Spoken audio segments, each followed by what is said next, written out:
Hey guys, what is up? It is me, Pagey here, once again with another video on Titans Season 1. So Titans, the launched live-action TV show, or just show on the DC Universe streaming service, has been one of the most anticipated shows for the past, well, roughly a year or so since it started steaming, straightforward ahead with all the production and stuff like that. Now, we hopefully will be getting more on Titans from Comic-Con in the next week or so, even though there won't be a panel for the show. They confirmed that, towards the end of June that there would not be a panel for the show, which was a bit disappointing, to be completely honest. If there was going to be a panel, we could basically confirm that we would be getting a trailer and first look at a large contingent of the characters, at Comic-Con. But as there won't be a panel, I guess we can just hope that that they'll release something online, or they will release the trailer online, or maybe just release the trailer at another panel. We do know that DC Universe will have a presence at Comic-Con. They're going to have this big experience thing where you can walk through Dick Grayson's loft and various other things connected to properties on DC Universe, such as stuff with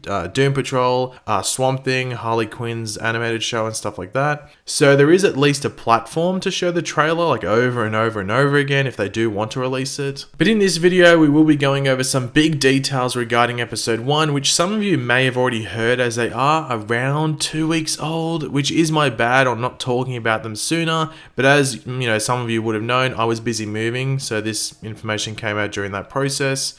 So do give me some slack in regards to not getting around to talking about these. I did use a part of this in a video though, which I will point out when I get to it. But let's just jump into those details. But obviously, spoilers ahead. Don't continue if you don't want to be potentially spoiled, but also do let me know all of your opinions in the comments section down below as to what you're thinking. Now, this is all coming from splashreport.com. I will leave their article linked in the description down below if anyone wants to read the whole thing, but I'm just going to be going over the main stuff that, we all want to know. And this is what they are saying about episode 1 of Titans and how all of it plays out. The pilot of Titans is centered on 3 heroes, Robin, Raven, and Starfire, but it begins with a flashback, the Flying Grayson Circus.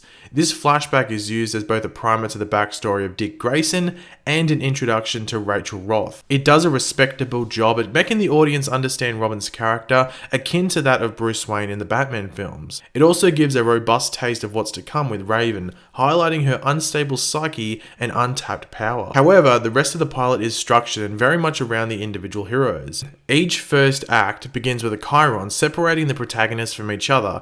In this sense, it could be considered similar to the Marvel Cinematic Universe, where each hero is given an introductory film to get the audience invested and are then brought together in an ensemble movie. Before we get into the individual character breakdowns for the first episode, I think it's important to discuss the tone of the show. Titans is very much not a series for children. There are multiple F-bombs and S-bombs among other swear words that make it seem like they're going for an R rating. Moreover, the action is brutal, with bone snaps, people being shot, burned, and mangled. It's a departure from the more joyful tone that many associate with the group, but it's a departure that I feel is for the best. It's refreshing to see a DC show that's no holds barred instead of shying away from the more mature aspects of the mythology. It's not as adult as something like Jessica Jones, but it's far darker than anything DC has put on the small screen thus far. What separates Titans from some of Marvel's darker shows is the fact that it doesn't ever really aim to be realistic. Titans doesn't shy away from the big, fantastical spectacle and instead embraces the comic roots of the characters.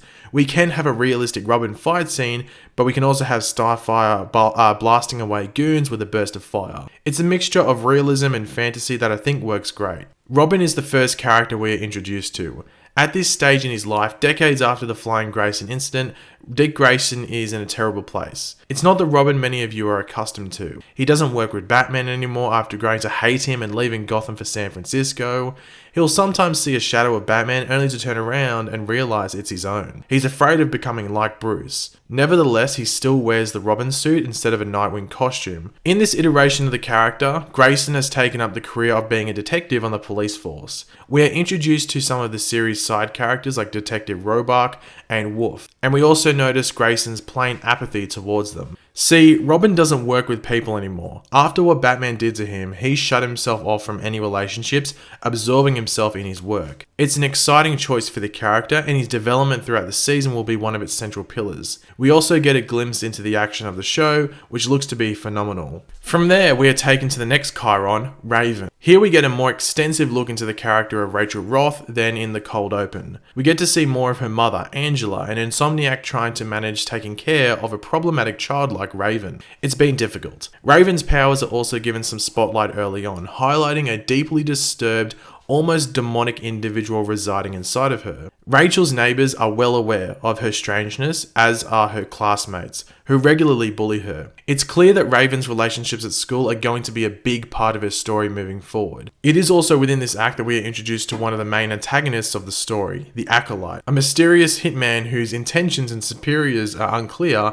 but hints at a more extensive narrative at play. Without spoilers, let's say that the Acolyte prompts some change within Rachel's life that launched the entire show into motion. Before we get the next Chiron, we are given some more story developments with Robin and Raven. And then, the next act, Starfire. She is probably the most intriguing character in the pilot episode, introduced in an enthralling, enigmatic fashion. When we first meet her, Starfire is smack in the middle of a car crash. Her driver is embedded in the bloodied windshield, and armed men are chasing her for a reason unknown to us.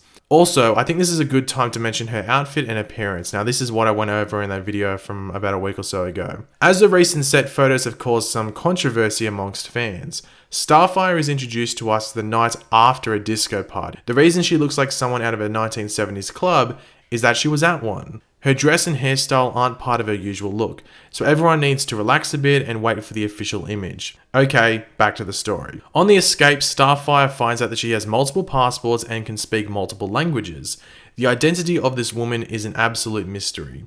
Some more events transpire and she is propelled on a mission that will sow the seeds for Titans. We are chronologically reaching the end of the pilot, so the following will be very vague to avoid ruining some of the best moments of the episode. Towards the end, the culmination of the previous 50 minutes takes a head. There's spectacle, violence, and mystery that acts as both a satisfying finish for the episode and a definite beginning for the rest of the show. The absolute greatest, the most jaw-dropping moment of the pilot happens here, and it's so good, but you'll have to see the episode yourself to find out what it is.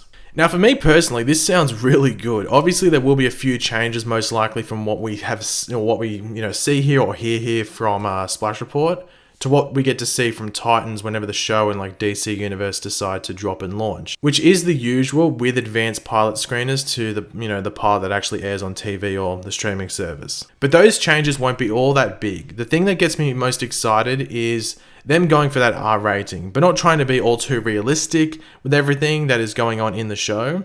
Sure, you can have a realistic fight with Robin or something, but then you can have a CGI moment which could be over the top fantastical. The swearing doesn't really surprise me that much, as we are dealing with teenagers and young adults and people dealing with stuff, so that is something you would 100% expect. Also, if they're going for a bit of realism as well, people just don't talk without swearing a lot of the time. You expect swearing in day-to-day language. Obviously, the character I'm most looking forward to is Dick Grayson, or Robin, and not because he is going to, be that more grounded character, which is something I like to see, even though it is going to be cool seeing the various stunts and, fight sequences he pulls off and is involved in, but it is that damaged and broken relationship with Batman that is so intriguing. Obviously, that is going to be something that is constantly affecting Dick, which, Splash Report did say. With like him, seeing Batman day to day, but just turning around, it's just him. He's scared of becoming Batman and all of that stuff. But it is just going to be interesting to see how that carries on with him throughout the season. Him wanting to work alone, but now he's got all these other people around him, the other Titans. So how is he going to deal with that? And of course, everyone is wondering when or if he will become Nightwing in Season 1. You would think towards the end he will officially become Nightwing, if not maybe somewhere in the middle. I would think maybe towards the end. Whether that is for a personal reason or maybe someone else dons the suit of Robin and he feels it is necessary and the time to move on. But to finish off the video, we will quickly go over all the 13 episode titles for Titans Season 1 for those that haven't heard them yet. So episode 1 is literally just called Titans. It's the pilot. Episode 2 is called Hawk and Dove. We know they're going to be in the show for a decent amount. Episode 3 is Starfire. Episode 4 is Rachel. Episode 5 is the Doom Patrol. We know Doom Patrol is getting its own show, so this is sort of like the introductory phase for them and just letting us know what's going on with them. Episode 6 is The Messenger. Episode 7 is Jason Todd, or as most of you would know him as, Red Hood, so it's going to be interesting to see what happens there. Episode 8 is Angela. Episode 9 is Donna Troy, or Wonder Girl. Episode 10 is Hank and Dawn. Episode 11 is Coriander. Episode 12 is Dick Grayson. Wouldn't surprise me, maybe that's the episode he officially becomes Nightwing. That'd be interesting. And then episode 13, the season finale, is simply called Raven, which makes you think that Raven's going to have, a lot to do with this season, as well as maybe the villain. But thanks for watching, guys. Hopefully you enjoyed the video. If you did, it'd be awesome if you could drop a like and it shows support. Let me know in the comments section down below, what were your thoughts on this? What are you looking forward to the most from, well, specifically Titans episode 1, but just Titans as a whole? What character are you looking forward to the most? I know a lot of people are going to be going, hey, where's Beast Boy? Why didn't Beast Boy get a mention? Well, there's probably going to be a reason for that, but we'll have to wait and see, obviously. But yeah, just leave all of your differing opinions and thoughts and stuff in the comments. And of course, if you are new to the channel, make sure to subscribe. I'll catch you later, guys. Goodbye.